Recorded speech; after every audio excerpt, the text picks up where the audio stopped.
Sejam bem-vindos ao Haja Saúde, o podcast da Unidade Local de Saúde do Médio Tejo, que lhe dá a conhecer o mundo da saúde de forma descomplicada e informativa.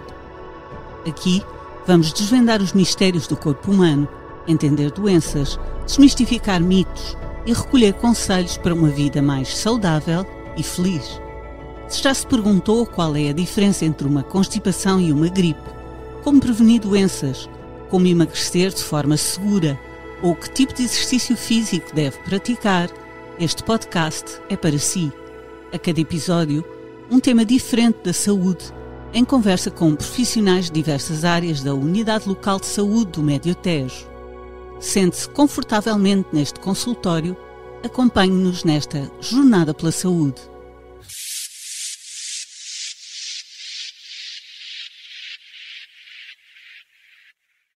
O Haja Saúde está de volta para mais um episódio. Sejam muito bem-vindos. Eu sou a Filipa Melo.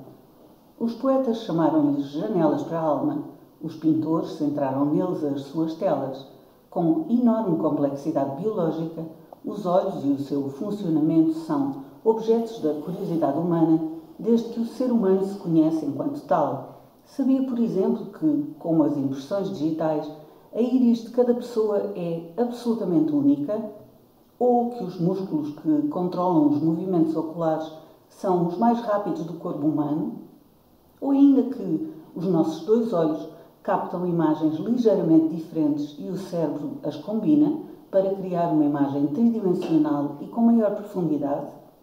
A visão humana evoluiu ao longo de milhões de anos, adaptando-se aos diferentes ambientes e necessidades dos nossos antepassados, para compreendermos e sabermos mais sobre os olhos como engenharia biológica e sobre a nossa saúde ocular. Senta-se hoje no consultório do Haja Saúde o oftalmologista Manuel Paulo Silva. Seja muito bem-vindo, doutor. Muito obrigado, é um prazer estar aqui. Está aberto o consultório, Haja Saúde. Vamos lá. Peço-lhe antes de mais, doutor, que se apresente. E que nos diga qual a razão por que escolheu esta especialidade e também porque trabalha hoje como diretor do Serviço de Oftalmologia da Unidade Local de Saúde do Médio Tejo. Este serviço funciona no Hospital Tomar, em cuja biblioteca nós estamos a gravar. Então, pedia que se apresentasse.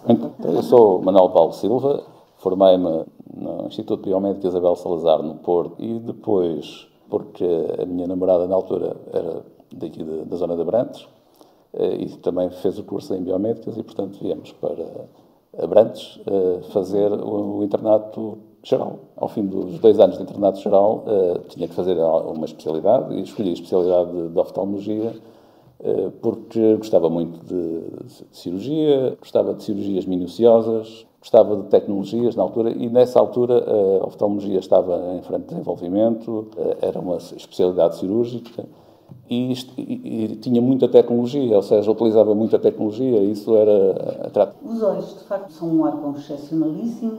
O que é que destacava no funcionamento dos olhos? Bom, os olhos, ao fim e ao cabo, são uma câmara fotográfica muito super especializada, fotográfica ou de vídeo, como queiram. As lentes são ótimas, têm autofocagem, têm diafragma como qualquer máquina fotográfica, e tem uma retina que funciona como se fosse um sensor digital, transmitindo depois essas informações não por HDMI, mas por um sistema ainda muito mais evoluído para o córtex cerebral. Ou seja, nenhuma tecnologia dessa área se compara àquilo que é a excelência do funcionamento do sistema ocular. Não. Estamos ainda muito distantes. Estamos a tentar aproximar-nos, mas estamos ainda muito distantes. Se pensarmos que a optometria só evoluiu a partir da Idade Média, ou seja, o uso dos óculos, sim. É incrível pensarmos que as pessoas que não viam ficavam praticamente inutilizadas, não podiam... Estranho, não é? Sim, os casos de cegueira eram muitos, de certeza. As cataratas eram, como são agora, a patologia provavelmente mais prevalente, mas as miopias, as grandes ametropias, grandes hipermetropias e até a presbiopia eram grandemente incapacitantes.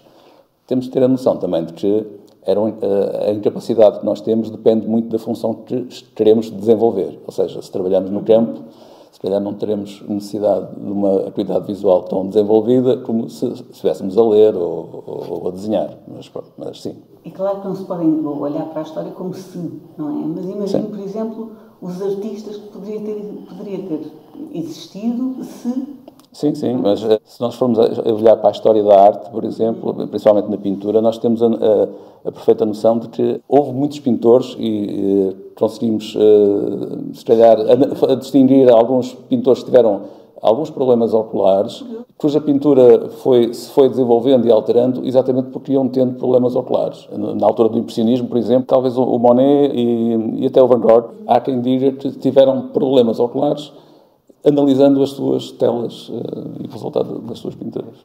Qual é o primeiro hábito de higiene ocular que destacava? Essencialmente é ter uma boa refração, ou seja, se necessitar de óculos, usar os óculos. Isso é o mais importante. E usar a graduação certa para as diferentes situações. Isso é que é o mais importante para não haver cansaço. Depois, é claro que a vida saudável pode influenciar positiva ou se não for saudável, negativamente, a saúde ocular, como é lógico. Optometrista ou oftalmologista?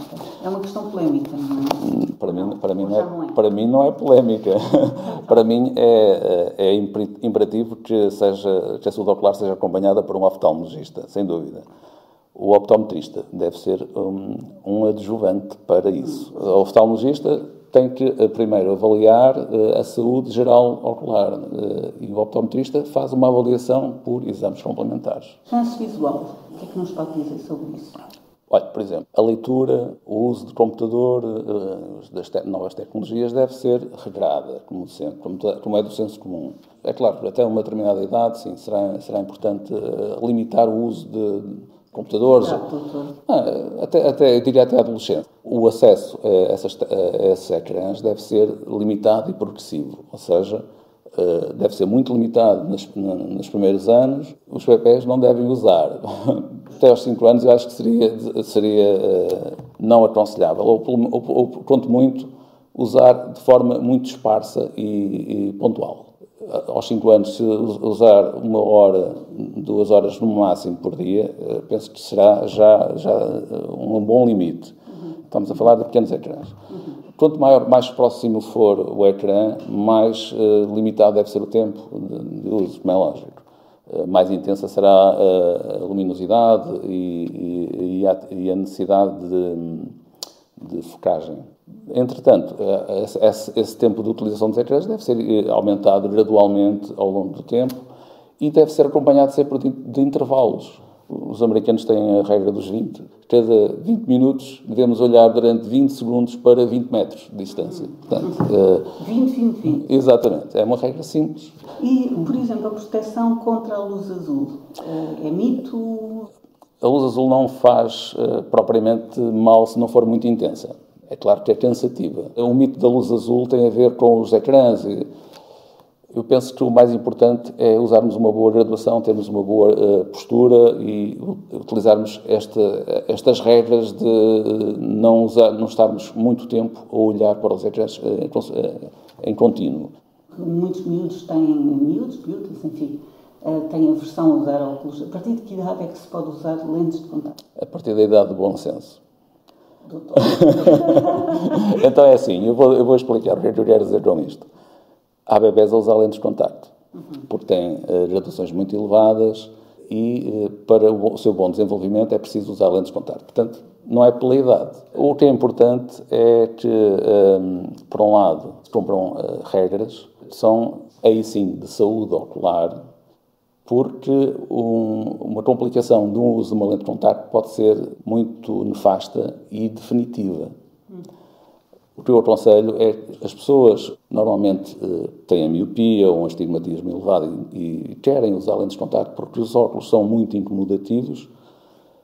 Eu costumo aconselhar as lentes de contacto numa fase inicial, por exemplo, para quando preciso de fazer desporto, em que os óculos são muito incomodativos, com lentes de contacto que são usadas de modo diário, ou seja, não precisam de ser guardadas e esterilizadas.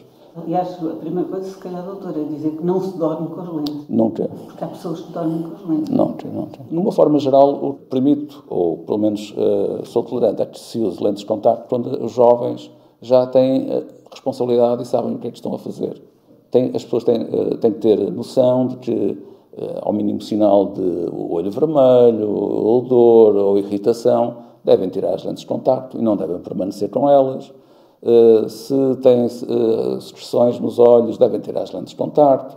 Têm de ter a noção de que não podem usar as lentes de contacto mais de 8, 10 horas por dia, porque disso depende também a saúde ocular, porque as lentes funcionam como uma barreira ao oxigênio e a córnea, o olho, vive do oxigênio do ar, não tem forma de absorver. Não respira, portanto. Não respira se tiver a lente de contacto, embora as lentes de contacto possam ser muito boas e permeáveis aos gases, nunca são tão boas como não ter nada.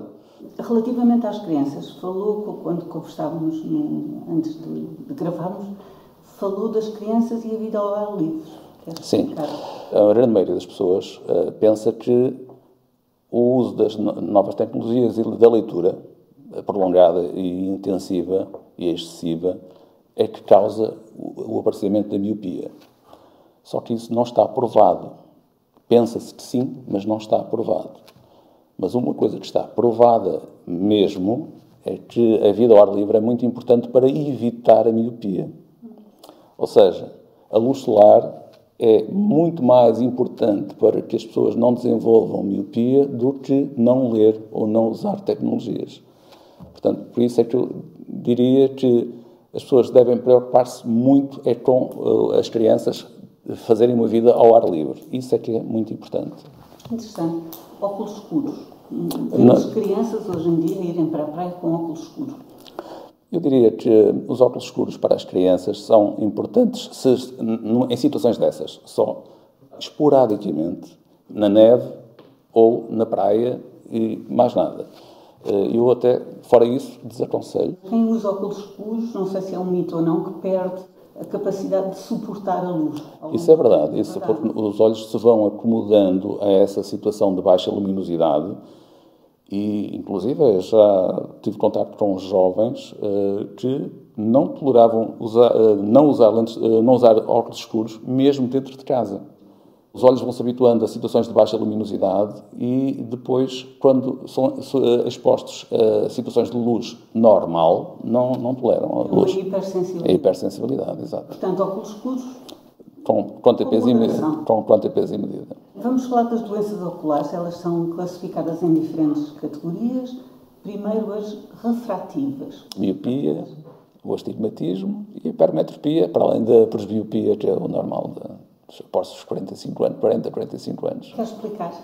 A miopia, portanto, como eu disse há pouco, os olhos funcionam como uma máquina fotográfica e a focagem tem que se fazer na retina, no filme, ao fim e ao cabo, no filme fotográfico. Quando as pessoas são míopes, essa focagem fica para cá da retina. A imagem não fica nítida, fica desfocada. E é preciso colocar uma lente que faça divergir a luz um pouco, de maneira que ela fique focada na retina. Isso a imagem mais distante. Sim, a imagem mais distante, sim. Na hipermetropia é precisamente o contrário, ou seja, os olhos focam a imagem para lá da retina e, portanto, continua desfocada. E, portanto, é preciso uma lente mais convergente para ajudar a luz a convergir na retina no ponto certo. E o astigmatismo é uma situação mais complicada de explicar, mas diria que é como se os nossos olhos, em vez de serem esferas, fossem bolas de rugby. Ou seja, têm uma curvatura num sentido mais apertada do que no outro. E, portanto, a imagem está desfocada ao longo de uma linha. Ou seja, nós precisamos de compensar com lentes com curvaturas ao contrário da curvatura da tal bola de rugby, de maneira que toda a imagem fique focada num só ponto, em vez de ser focada numa linha. Ao fim e ao cabo, é isso o astigmatismo. Portanto, as refrativas têm a ver com o formato do globo ocular? Pode ter a ver com o formato, porque o olho é composto por uma lente externa, que é a córnea, mas também tem uma lente interna, que é o cristalino. Portanto, sim, tem a ver com a curvatura do olho, mas também depende do cristalino que está lá dentro, que ajuda também a focar. Essa é a lente mais variável. Doenças degenerativas. São relacionadas com a idade? Exato, sim. São as célebres cataratas. Tem um nome relacionado com uma coisa da natureza tão bonita. Sim, é verdade. Por acaso não lhe sei dizer agora qual é o porquê, sim. Mas sim, realmente, antigamente as cataratas ficavam de tal maneira duras e brancas e com tanta fragilidade que acabavam muitas vezes por irem para a cavidade vítrea. Assim. E até, por exemplo, uma forma de tratamento que os egípcios e na Idade Média se usava era realmente com uma agulha entrar na córnea e fazer com que a catarata caísse.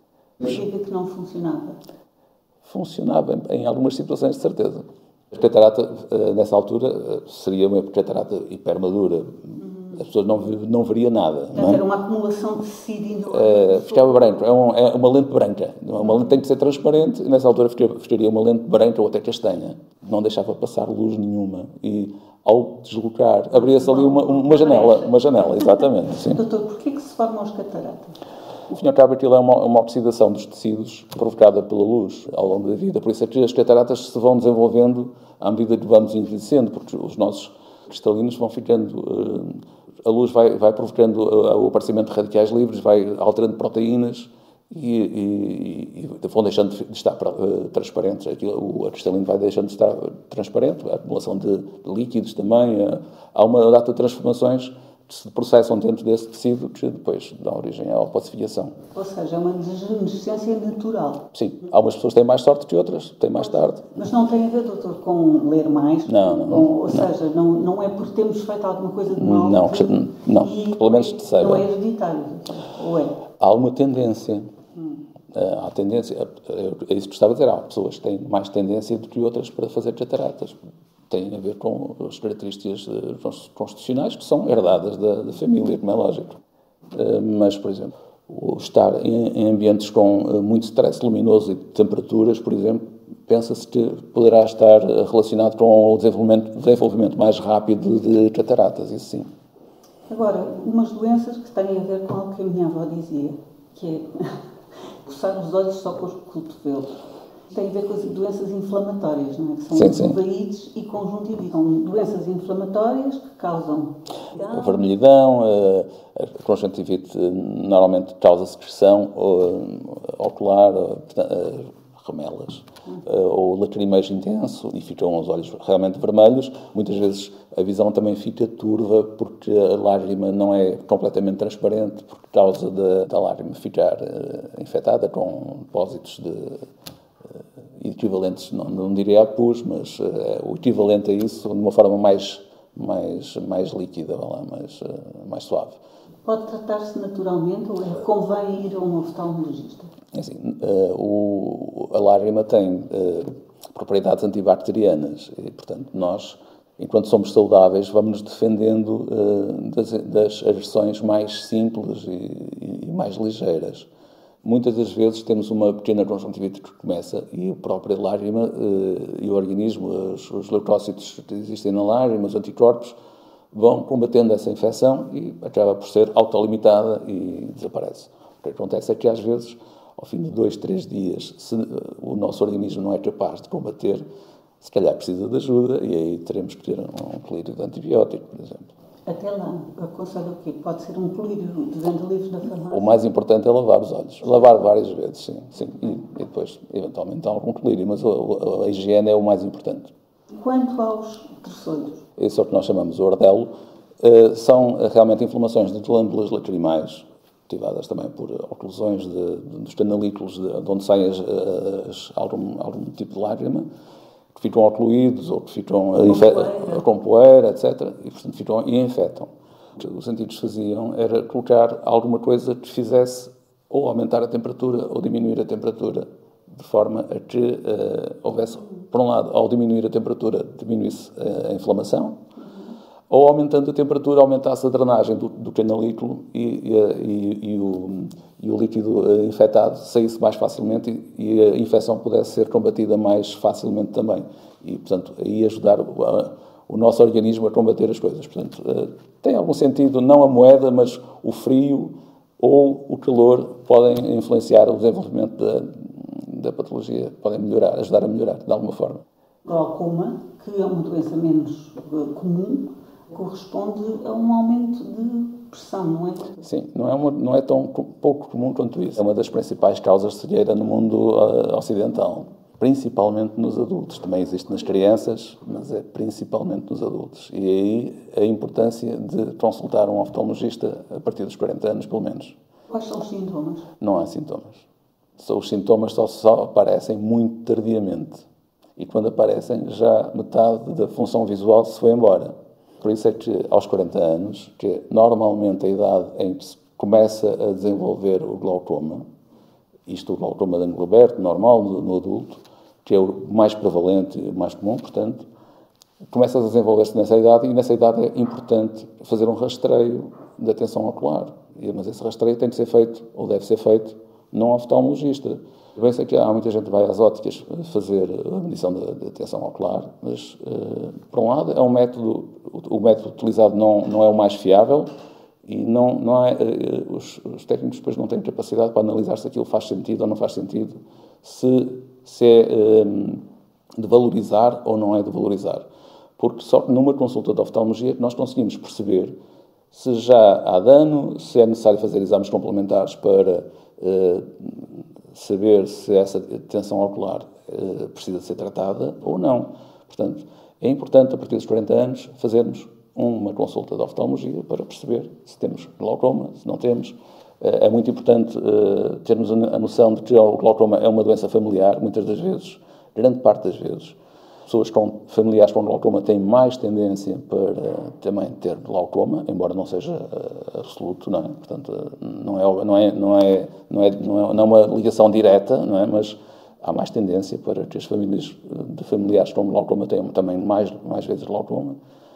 É preciso ter muita atenção a isso. Glaucoma, de facto, não é uma doença para a qual se esteja muito alerta. É a terceira principal causa de cegueira nos países ocidentais.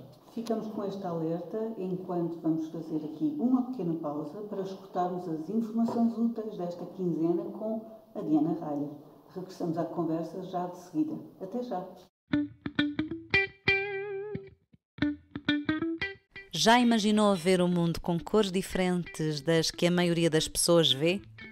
No Informação Úteis de hoje vamos falar sobre o daltonismo, uma condição que afeta mais de 10% da população mundial.